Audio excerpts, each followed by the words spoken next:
Hello everybody, welcome back. आज मैं आप लोगों को ट्रांसफॉर्मेशन का पार्ट 8 पढ़ाने चल रहा हूँ। तो आज मैं interchange of simple and complex sentences बताऊंगा। अर्थात सिंपल सेंटेंस को कॉम्प्लेक्स सेंटेंस में बदलना और कॉम्प्लेक्स सेंटेंस को सिंपल सेंटेंस में बदलना हमें सिखाना है, बताना है। क्लियर? तो सर्वप्रथम मैं आपको बताऊंगा transformation of simple sentences into complex sentences. Clear? तो देखिए,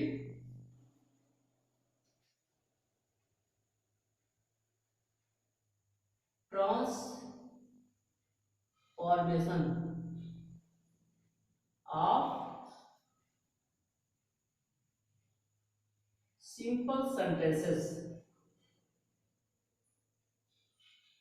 and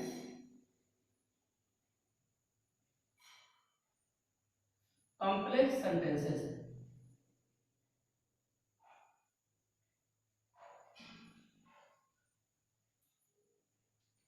यह पार्ट 8 है। यह ट्रांसफॉर्मेशन का पार्ट 8 है।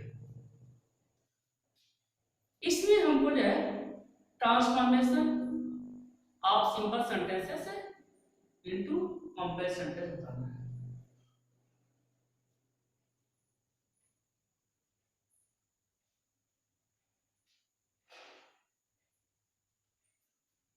Transformation of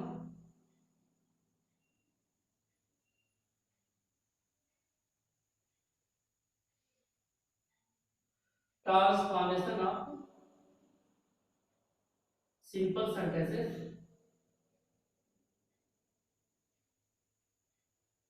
into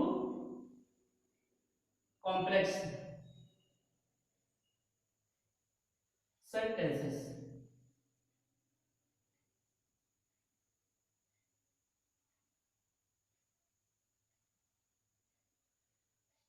transformation of simple sentences into complex sentences अर्थात सिंपल सेंटेंस को कॉम्प्लेक्स सेंटेंस में कैसे ट्रांसफॉर्म किया जाए। क्लियर? लेकिन इसके पहले मैं आप लोगों को कॉम्प्लेक्स सेंटेंस के बारे में बताना चाहता हूं। कॉम्प्लेक्स सेंटेंस क्या होता है, सर्वप्रथम मैं ये बताना चाहता हूं।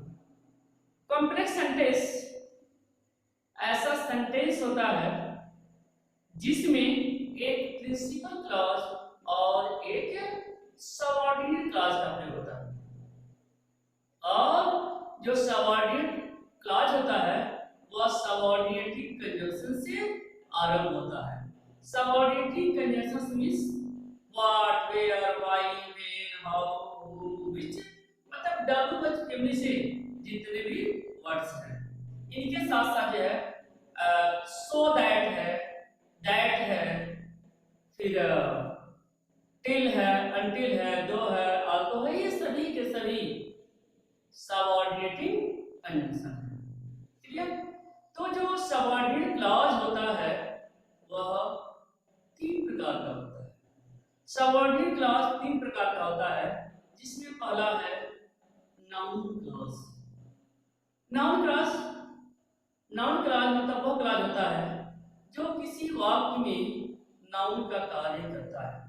सिंपल सेंटेंस किसे कहते हैं मैंने आपको अभी कल बताया है। हमें आपको और कंपाउंड सेंटेंस किसे कहते हैं मैंने ये भी बताया है। लेकिन आज मैं आपको कॉम्प्लेक्स सेंटेंस के बारे में बताना चाहता हूँ। कॉम्प्लेक्स सेंटेंस क्या होता है, सेंटेंस के माध्यम से देखिए। I know the place where you are going। यह एक कॉम्प्लेक्स सेंटेंस है। कॉम्प्लेक्स सेंटेंस है कैसे पता चला? क्योंकि इसमें एक प्रिंसिपल क्लॉज है और एक सबऑर्डिनेट क्लॉज है। क्लियर? सबऑर्डिनेट क्लॉज वो क्लॉज होता है जो हमेशा और हमेशा सबऑर्डिनेटिंग कंजंक्शन से स्टार्ट होता है। क्लियर? ये प्रिंसिपल क्लॉज है और ये सबऑर्डिनेट क्लॉज है। क्लियर? अब आप कहेंगे कि क्लॉज क्या होता है? ठीक है, क्लॉज क्या होता है? तो clause is a part of sentence which has at least one subject and one finite. Clear? अर्थात क्लॉज उपवाक्य, वाक्य का वो भाग होता है जिसमें कम से कम एक सब्जेक्ट और एक वर्ब होता है, प्रेडिकेट होता है, या आप कह सकते हैं कि वह हमेशा किसी न किसी कंजंक्शन से शुरू होता है। क्लियर? तो आपने यहां देख लिया यह कॉम्प्लेक्स सेंटेंस है क्योंकि सबऑर्डिनेटिंग कंजंक्शन से, इसमें सबऑर्डिनेटिंग कंजंक्शन है और इसमें क्लॉज है, नाउन क्लॉज है। क्लियर? तो यह आपका हुआ। चलिए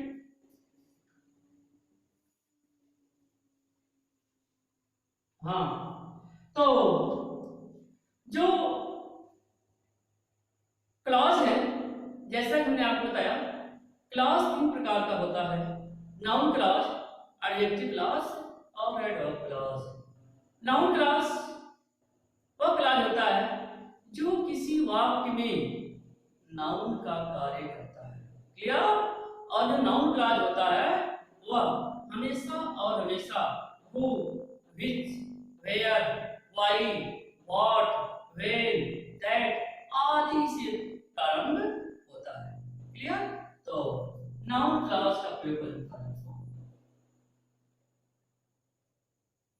यूज ऑफ नाउन क्लॉज, ठीक है? नाउन क्लॉज में कंजंक्शन क्या लगता है? दैट, व्हाट, वेयर, व्हाई, ये सब कंजंक्शन से इसमें लगते हैं। तो डॉट दे देते हैं। चलिए अब हम आपको सेंटेंस के माध्यम से बताना चाहते हैं। क्लियर? तो देखिए, tell me his birth place, birth place, ये सिंपल सेंटेंस है और हमें सिंपल सेंटेंस को कॉम्प्लेक्स में बदलना है, सिंपल सेंटेंस को कॉम्प्लेक्स में बदलना है। और ये सिंपल सेंटेंस है, सिंपल सेंटेंस है क्योंकि इसमें सिर्फ और सिर्फ एक फाइनाइट होता है। क्लियर? और कॉम्प्लेक्स सेंटेंस में कम से कम दो फाइनाइट वर्ब और एक सबऑर्डिनेटिंग कंजंक्शन होना चाहिए। ठीक है? तो tell me his birth place, मतलब मुझे उसके जन्म स्थान के बारे में बताओ, मुझे उसके जन्म स्थान के बारे में बताओ। अब हमें इमेजिन करना है, सोचना है, लॉजिक लगाना है कि इस बात को हम कैसे कहें कि यह कॉम्प्लेक्स सेंटेंस बन जाए, कॉम्प्लेक्स सेंटेंस के कंडीशन को फॉलो करे। Complex sentence means a sentence which has at least principal clause and subordinate clause. Subordinate clause means a clause which starts from subordinating conjunction. Clear? तो अब इसे बदलते हैं। Tell me his birthplace, बदल जाएगा। Tell me where he was born.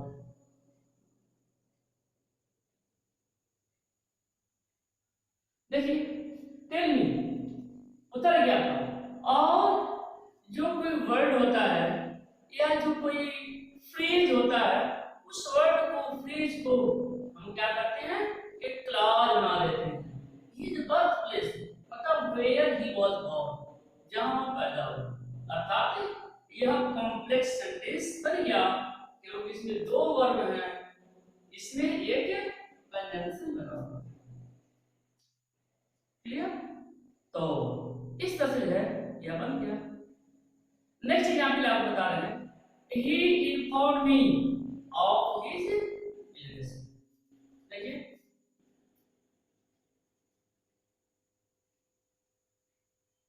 he informed me of his illness.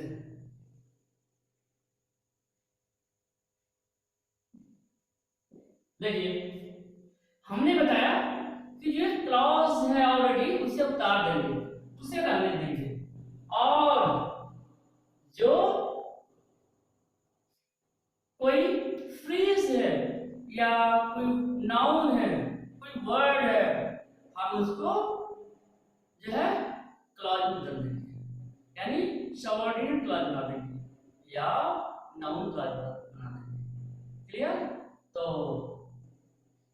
he informed me of his illness, मतलब वो मुझे अपने बीमारी के बारे में सूचित किया, वो मुझे अपनी बीमारी के बारे में सूचित किया। तो बताइए, देखिए, ये तो जाहिर देंगे।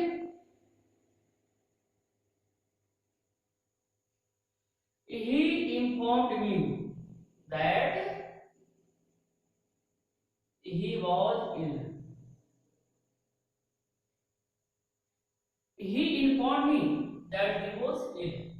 यह कॉम्प्लेक्स सेंटेंस बन गया, दैट लग गया है और एक सबऑर्डिनेट क्लॉज मिल गया या नाउन क्लॉज मिल गया, बस ये हो गया। क्लियर? तो इस तरह से हमें थोड़ा सा लॉजिक का प्रयोग करना है। लॉजिक का प्रयोग करेंगे तो आसानी से हम समझ जाएंगे और कर लेंगे। क्लियर? नेक्स्ट जाके समझने का प्रयास करिए।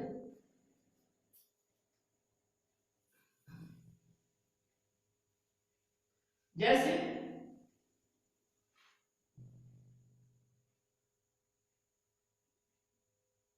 Tell me the truth,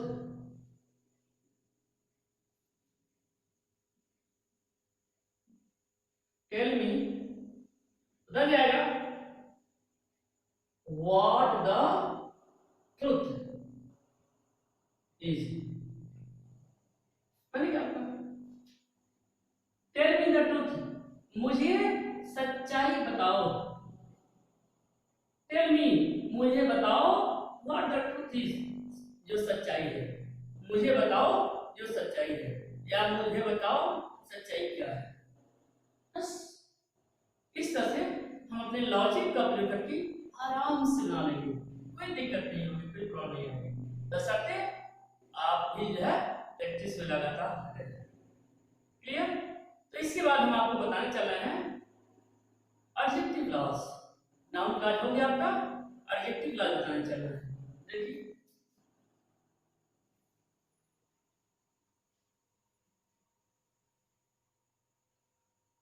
adjective clause है,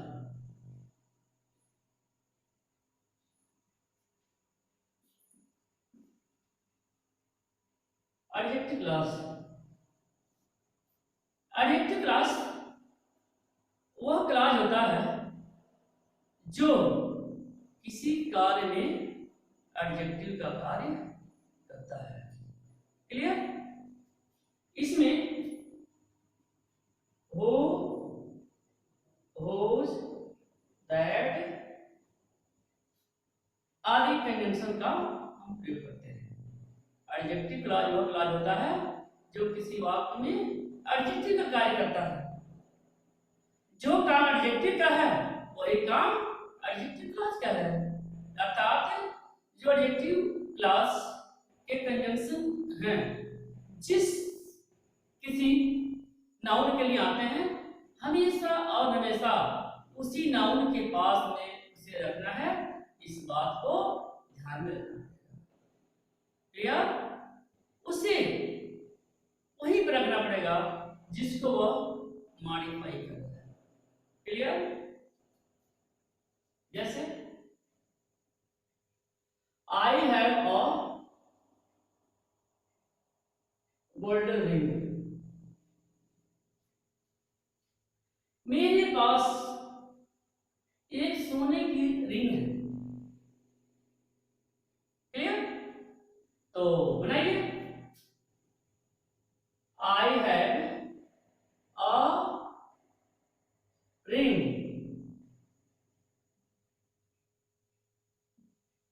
which is made of gold. देखिए यह पूरा एक कॉम्प्लेक्स सेंटेंस बनेगा। I have a ring which is made of gold, दोनों की मीनिंग सेम है, लेकिन यह सिंपल सेंटेंस है, यह कॉम्प्लेक्स सेंटेंस है। Clear? I have a ring which is made of gold. Clear? All glittering,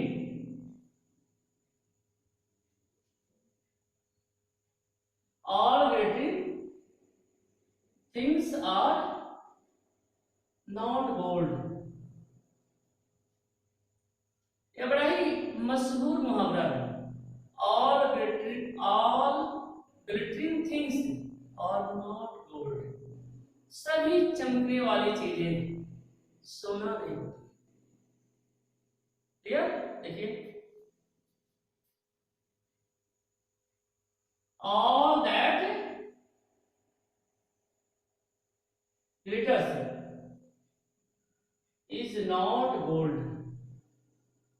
देखिए यह आपका कॉम्प्लेक्स सेंटेंस बनेगा। देखिए ऑल दैट glitters, एक वर्ब भी है, एक वर्ब भी है, यहाँ पर कंजंक्शन का प्रयोग कर दिया, यानी यह जो है आपका कॉम्प्लेक्स सेंटेंस बन गया। सभी चमकने वाली चीज सोना नहीं होती। नेक्स्ट देखिए,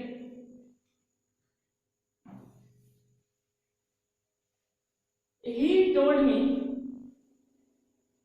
an interesting story।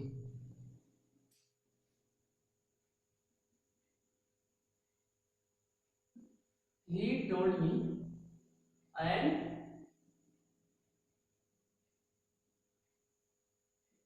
interesting story। सोचिए क्या हो सकता है। हमने बताया कि जो प्रिंसिपल क्लॉज है उसे नहीं बदलना, जो कोई फ्रेज है, जो कोई नाउन है, सिर्फ उसी को ही हमें सबऑर्डिनेट क्लॉज में बदलना है। बदलते हैं या उतार देते हैं। he told me that, he told me a story। Okay, he told me a story interesting, he told me a story which was interesting।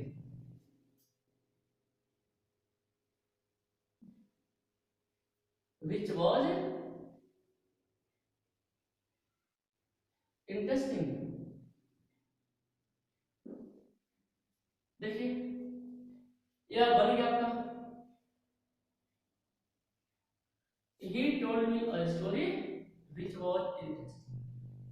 वह मुझको एक कहानी सुनाया जो बड़ी ही रोचक थी। क्लियर? तो ये आपका जो है यह बन गया, यह आपका जो है सबऑर्डिनेटिव कंजंक्शन है। यह जो है इसको मॉडिफाई कर रहा है, इसलिए यह इसी के पास में प्रयोग किया गया है। इस बात को भी ध्यान में रखना पड़ेगा। क्लियर? अब मैं आपको बताने चल रहा हूं एडवर्ब क्लॉज। एडवर्ब क्लॉज क्या होता है? एडवर्ब क्लॉज वह क्लॉज होता है जो किसी वाक्य में एडवर्ब का कार्य करता है। क्लियर? जैसे कि एडवर्ब क्लॉज,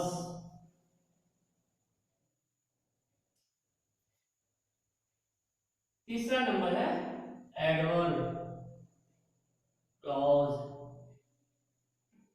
ठीक है? इसमें क्या क्या प्रयोग होता है? बिकॉज, दैट, दो, ऑल्दो,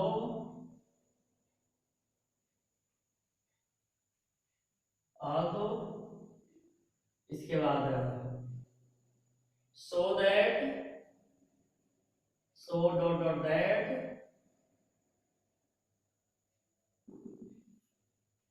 इस तरह से कुछ कंजंक्शन जो है प्रयोग हुआ करते हैं। और ऐसे ही हम प्रयोग करेंगे जैसे इसके पहले हमने नाउन क्लॉज एडजेक्टिव क्लॉज में किया, ऐसे ही हम एडवर्ब क्लॉज में भी करेंगे।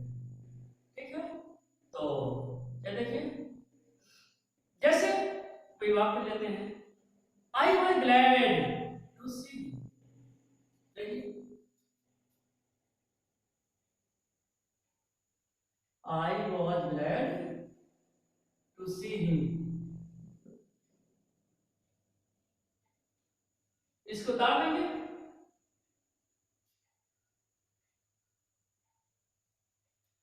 I was glad, फिर क्या हो सकता है, मैं खुश हुआ to see him, उसे देख करके, यानी मैं खुश हुआ जब मैंने उसे देखा।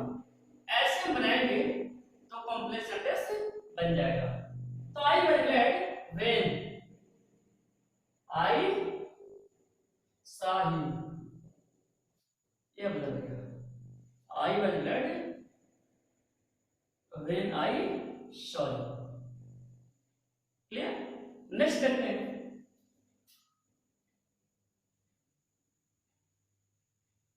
he was too weak to walk, इसकी चर्चा हमने किया रिमोट टू में, इसमें भी आपको पूछा जाएगा। ये सिंपल सेंटेंस है, इसे जो है आपको कॉम्प्लेक्स सेंटेंस बनाना है।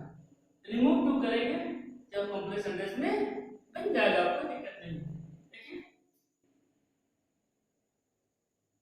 he was so weak that he could not walk।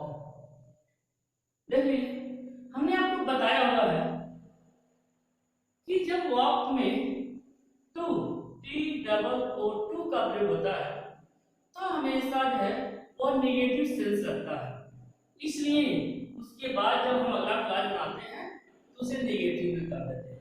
तो बन गया he was so weak that, too के लिए सो लग गया, he was so weak that लग गया अपने पास इंडिकेशन, और पहले सब्जेक्ट में सही लगा दिया, फिर काइनेट नॉट प्रयोग करते हैं जैसा कि हमने आपको रिमूव टू में बताया। ठीक है, चलिए एक एग्जांपल और देते हैं।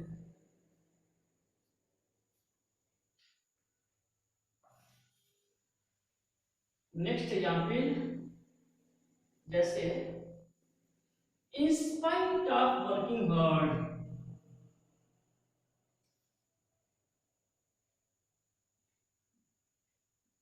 in spite of working hard he failed। देखिए, यह विरोधी बातें दिखा रहा है।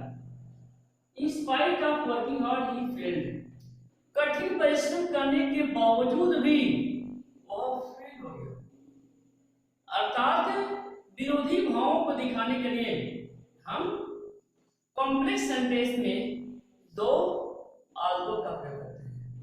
ठीक है, जैसा कि मैंने कल आपको बताया था कि कोऑर्डिनेटिंग क्लॉज में विरोधी भावों को दिखाने के लिए बट एट स्टिल का प्रयोग करते हैं। ये बन जाएगा in spite of working hard he failed।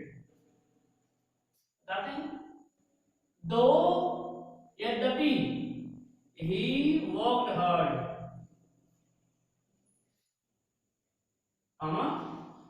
he failed।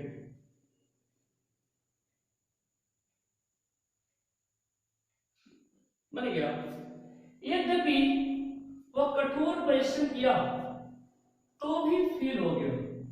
बन गया आपका, दो he worked hard, he failed, यद्यपि वह कठोर परिश्रम किया तो भी फेल हो गया। इस तरह से आपने देखा मैंने सिंपल सेंटेंस को कॉम्प्लेक्स सेंटेंस में कैसे बना दिया। क्लियर? अब मैं आपको बताने चल रहा हूं कि आप कॉम्प्लेक्स सेंटेंस को कैसे सिंपल सेंटेंस में बनाएं। ठीक है, देखिए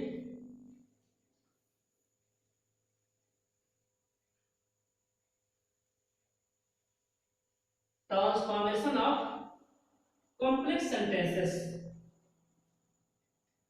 B.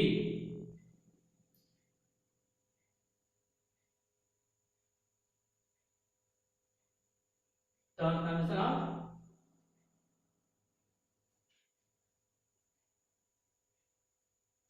Complex sentences into simple sentences।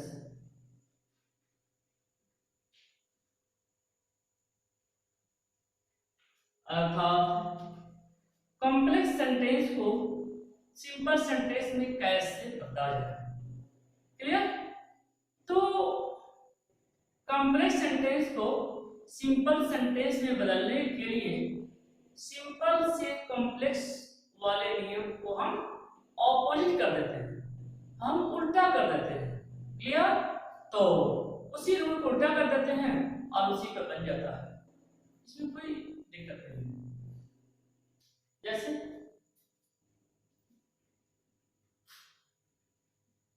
Tell me where he lives, बन जाएगा। यह कॉम्प्लेक्स है, सिंपल बनाना है। Tell me his residence, tell me. और जो अगला क्लास था अर्थात जो सबऑर्डिनेट क्लास था, मैंने उसको एक नाउन में बदल दिया और वह जो है सिंपल सेंटेंस में बन गया है। Clear? He confessed that he was criminal, वह स्वीकार किया कि वह अपराधी है, वह स्वीकार किया कि वह अपराधी है, वह स्वीकार किया कि वह अपराधी है। यह कॉम्प्लेक्स सेंटेंस है। हमें इसे सिंपल बनाना होगा, हम कहेंगे वह अपने अपराध को स्वीकार किया, सिर्फ एक क्रिया हुई। तो देखिए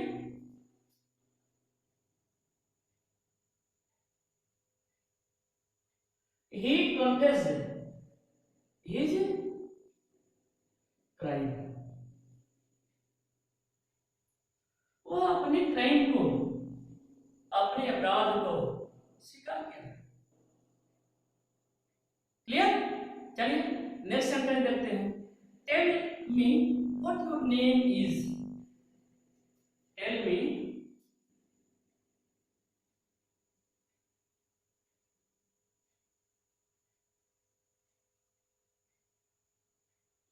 tell me what your name is, मुझे बताओ तुम्हारा नाम क्या है। यह कंप्लीट सेंटेंस है, दो वर्ड, हमें सिंपल बताना है। तो सिंपल बदलेंगे तो क्या करेंगे? देखिए सोचिए, लॉजिक लगाइए।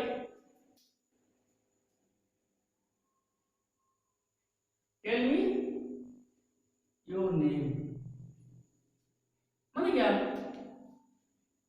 टेल मी योर नेम, मुझे अपना नाम बताओ, कोई दिक्कत नहीं। देखिए नेक्स्ट देखिए,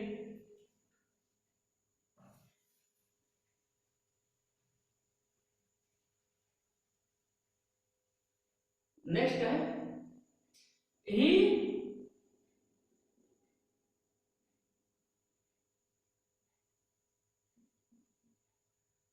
takes tea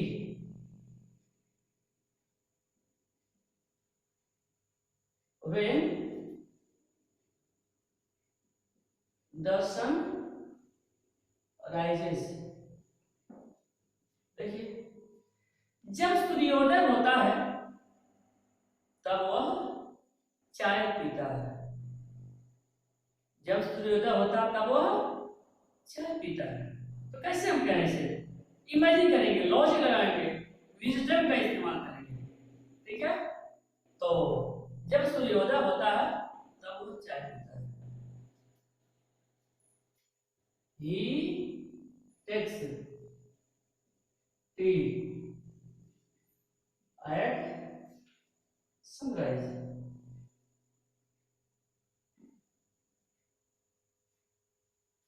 He takes tea at sunrise। ये सिंपल है क्या? सब्जेक्ट का सिर्फ He takes tea at sunrise।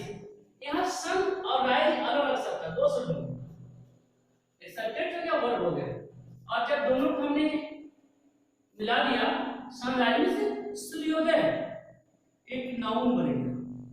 तो इस तरह से देखिए कितनी आसानी से, कितनी आराम से यह बदल जा रहा है। क्लियर? तो इस तरह से आपने सिंपल सेंटेंस को कॉम्प्लेक्स सेंटेंस में बदलना सीखा, कॉम्प्लेक्स सेंटेंस को सिंपल सेंटेंस में बदलना सीखा, रूल्स देखा, एग्जाम्पल्स देखा। इसे आप अच्छी तरह समझेंगे, फिर जो भी होमवर्क दिया जाएगा उसे करेंगे। जो कोई भी प्रॉब्लम होगी नेक्स्ट डे उससे करेंगे। Okay, thanks.